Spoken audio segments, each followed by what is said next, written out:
Hi കൂട്ടുകാരെ, എല്ലാവർക്കും മാഷും ടീച്ചറിന്റെ മറ്റൊരു പുതിയ വീഡിയോയിലോട്ട് ഒരിക്കൽ കൂടി സ്വാഗതം. നാളെ നമ്മുടെ 2ാം ക്ലാസ്സിലെ കൂട്ടുകാർക്ക് ഉത്കൃതനം 2ാം ദിവസം അല്ലേ, അഥവാ ഇന്റഗ്രേഷൻ ഡേ 2 ആണ് എക്സാം വരുന്നത്. അപ്പൊ ഇന്നത്തെ എക്സാം എല്ലാ കൂട്ടുകാരും നന്നായിട്ട് തന്നെ എഴുതിയിട്ടുണ്ടല്ലോ.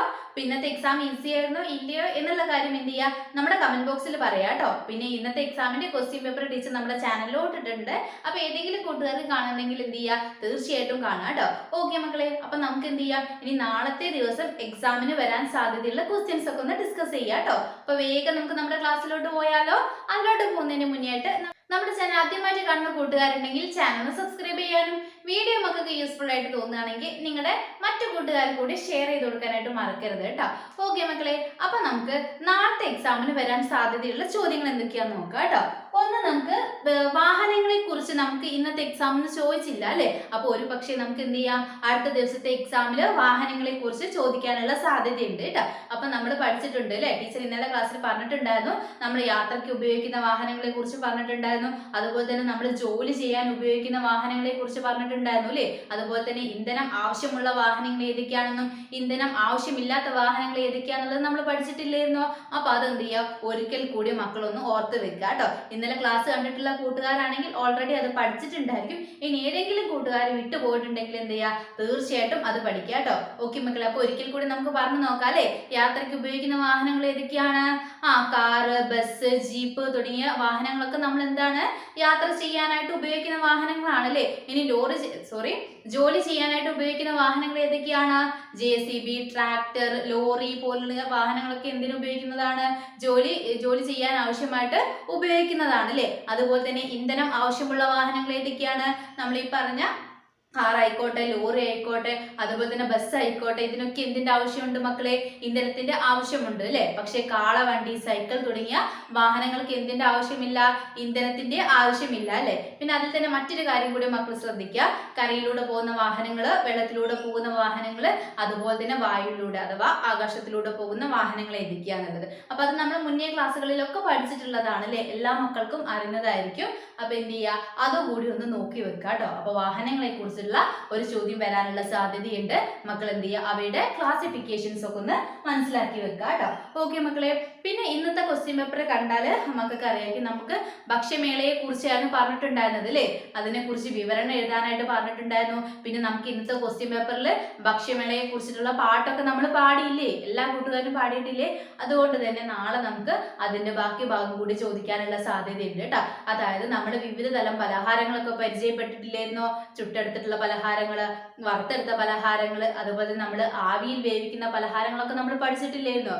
എങ്കിൽ എന്ത് ചെയ്യുക, നാളത്തെ എക്സാമിന് ഒരിക്കൽ കൂടി മക്കളൊന്ന് ഓർത്തിട്ട് പോവുക കേട്ടോ. ചിലപ്പം എന്ത് ചെയ്യാം, ഭക്ഷ്യമേളയെ കുറിച്ചാണ് ഇങ്ങനെ നമ്മുടെ ചോദ്യപേപ്പർ പോയിക്കൊണ്ടിരിക്കുന്നത്. അതുകൊണ്ട് ചിലപ്പോൾ നമുക്ക് അത് വരാനുള്ള സാധ്യത കൂടിയുണ്ട്. അപ്പൊ മക്കൾ എന്ത് ചെയ്യണം, തീർച്ചയായിട്ടും അവയുടെ ഓരോന്നിലും നമുക്ക് എഴുതാനായിട്ട് പറ്റുന്ന ഒരു 2ഓ 3ഓ ആഹാര സാധനങ്ങളുടെ പേരുകൾ പഠിച്ചിട്ട് പോവാട്ടോ. മിക്കപ്പോഴും ആവിയിൽ വേവിക്കുന്ന പലഹാരങ്ങളൊക്കെ ചിലപ്പം കൂട്ടുകാർക്ക് മറന്നു പോകാനുള്ള സാധ്യതയുണ്ട്. അപ്പൊ മക്കൾ എന്ത് ചെയ്യുക, അതൊന്ന് ഓർത്ത് വെക്കുക കേട്ടോ.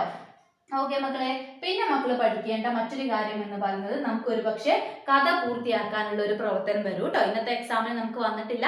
ചിലപ്പം എന്ത് ചെയ്യാം, നാളെയോ അല്ലെങ്കിൽ അത് കഴിഞ്ഞിട്ടുള്ള എക്സാമിനോ നമുക്ക് എന്ത് വരാം, കഥ പൂർത്തിയാക്കാനായിട്ടുള്ള ഒരു പ്രവർത്തനം വരും. അപ്പൊ അതിൽ മക്കൾക്ക് ചിലപ്പം എന്ത് ചെയ്യും, ഒരു ചിത്രം തന്നുകൊണ്ട് അതിനെ കുറിച്ചിട്ട് ഒരു കഥ എഴുതാനായിരിക്കും പറയാം. അല്ലെങ്കിൽ ചിലപ്പം എന്ത് ചെയ്യും, ഒരു കഥയുടെ പകുതി ഭാഗം തന്നിട്ട് കഥ പൂർത്തീകരിച്ച് എഴുതാനായിരിക്കും പറയാം കേട്ടോ. അപ്പൊ എന്തായാലും മക്കൾ ചിത്രം തന്നിട്ടാണ് കഥ എഴുതാനായിട്ട് പറയാന്ന് വെച്ചാൽ ആ ചിത്രം നോക്കിയിട്ട് ആദ്യം കാര്യം എന്താന്നുള്ളത് മനസ്സിലാക്കി വെക്കുക കേട്ടോ. ചിത്രം നോക്കിയിട്ട് കൂട്ടുകാരുടെ മനസ്സിലേക്ക് വരുന്ന കഥ ആദ്യം ഒന്ന് ഓർത്ത് വെക്കുക. അതിനുശേഷം മാത്രം എന്ത് ചെയ്യുക, എഴുതാനായിട്ട് തുടങ്ങുക കേട്ടോ. പിന്നെ അതുപോലെ തന്നെ ഒരു കഥ തന്നിട്ട് അത് പൂർത്തീകരിക്കാനാണ് പറയാന്ന് വെച്ചാൽ ആദ്യം എന്ത് ചെയ്യണം മക്കള്, നിങ്ങൾക്ക് തന്നിട്ടുള്ള കഥാഭാഗം നന്നായിട്ട് വായിച്ച് മനസ്സിലാക്കുക കേട്ടോ. അതിനുശേഷം പിന്നീട് എന്ത് സംഭവിച്ചു എന്നുള്ളത് മക്കൾ ആദ്യം എന്ത് ചെയ്യുക, നിങ്ങളുടെ മനസ്സിലൊന്ന് ഓർത്ത് നോക്കുക കേട്ടോ. എന്നിട്ട് അതിനനുസരിച്ച് എഴുതുക. അവിടെ നമുക്ക് കഥ പൂർത്തിയാക്കാം എന്നുള്ള പ്രവർത്തനത്തിൽ മിക്കപ്പോഴും നമുക്ക് കഥയ്ക്ക് ഒരു തലക്കെട്ട് നൽകാൻ കൂടി പറയാറുണ്ട്. അപ്പൊ മക്കൾ എന്ത് ചെയ്യണം, ടീച്ചർ ഇത് കഴിഞ്ഞ ക്ലാസ്സിൽ പറഞ്ഞിട്ടുള്ളതാണ്. ഇനി ചില കൂട്ടുകാരുണ്ടായിരിക്കും അല്ലെ, ഒത്തിരി എഴുതാനൊക്കെ പ്രയാസമുള്ള കൂട്ടുകാരുണ്ടായിരിക്കും. അപ്പൊ ആ മക്കളൊക്കെ എന്ത് ചെയ്യണം, കഥ നിങ്ങൾ എഴുതാൻ പറ്റിയില്ലെങ്കിലും അവിടെ നിൽക്കട്ടെ, കഥയ്ക്ക് എന്ത് കൊടുക്കുക, ഒരു തലക്കെട്ട് കൊടുക്കാനായിട്ട് മക്കൾ ശ്രദ്ധിക്കുക കേട്ടോ. അപ്പൊ നമുക്ക് എന്ത് കിട്ടും, ആ ഭാഗത്ത് നിന്ന് 1 മാർക്ക് നമുക്ക് സ്കോർ ചെയ്യാനായിട്ട് പറ്റൂ കേട്ടോ. കഥയ്ക്ക് തലക്കെട്ട് കൊടുക്കാനായിട്ട് എല്ലാ കൂട്ടുകാരും, എഴുതാൻ അറിയുന്നവരായിക്കോട്ടെ ഇനി എഴുതാൻ പ്രയാസമുള്ളവരായിക്കോട്ടെ, എന്തായാലും മക്കൾ എന്ത് ചെയ്യണം, ആ കഥയ്ക്ക് യോജിച്ച രീതിയിൽ ഒരു തലക്കെട്ട് നൽകാനായിട്ട് ശ്രമിക്കുക. എങ്കിൽ നമുക്ക് 1 മാർക്ക് അതിൽ തന്നെ കിട്ടും. വെറുതെ കിട്ടുന്ന മാർക്ക് നമ്മൾ കൊണ്ട് കളയേണ്ട കാര്യമുണ്ടോ?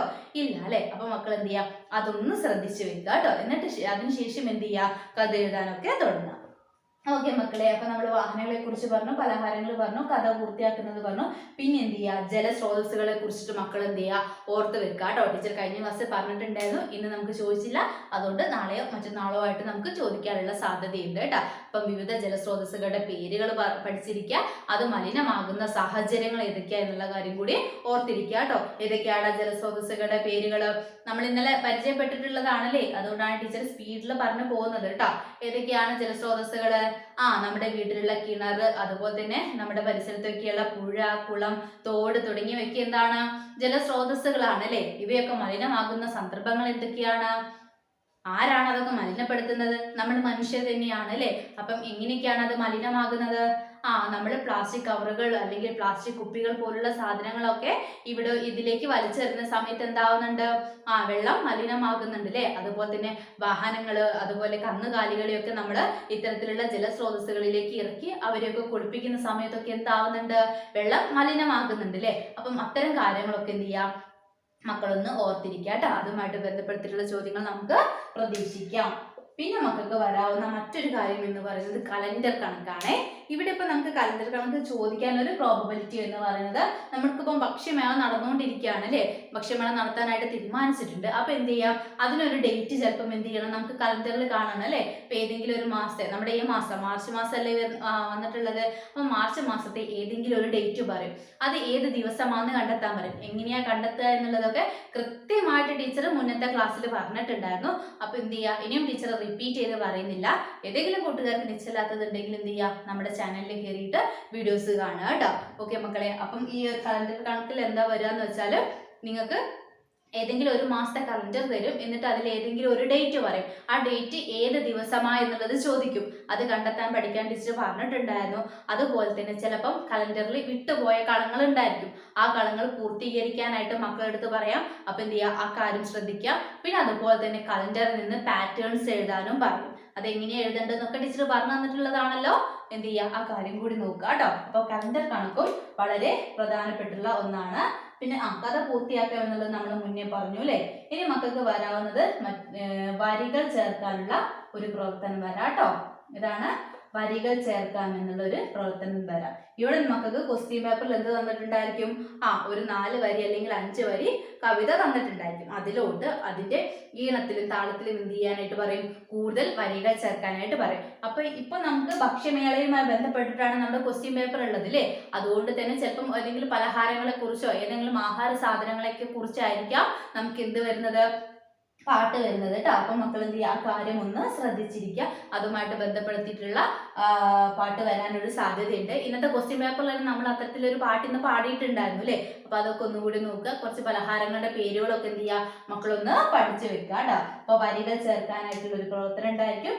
പിന്നെ മക്കൾക്ക് ഉണ്ടാവുന്ന ഒരു കാര്യം എന്ന് പറയുന്നത് ക്ഷണക്കത്ത് തയ്യാറാക്കാനാണ് കേട്ടോ. ക്ഷണക്കത്ത് തയ്യാറാക്കാനായിട്ടുള്ള ഒരു പ്രവർത്തനം ഉണ്ടായിരിക്കും. ഇവിടെ നമുക്ക് ക്ഷണക്കത്ത് ചോദിക്കാൻ പ്രോബബിലിറ്റി ഉള്ള ഒരു ഏരിയ എന്ന് പറയുന്നത് നമ്മുടെ ഭക്ഷ്യമേള അല്ലെ.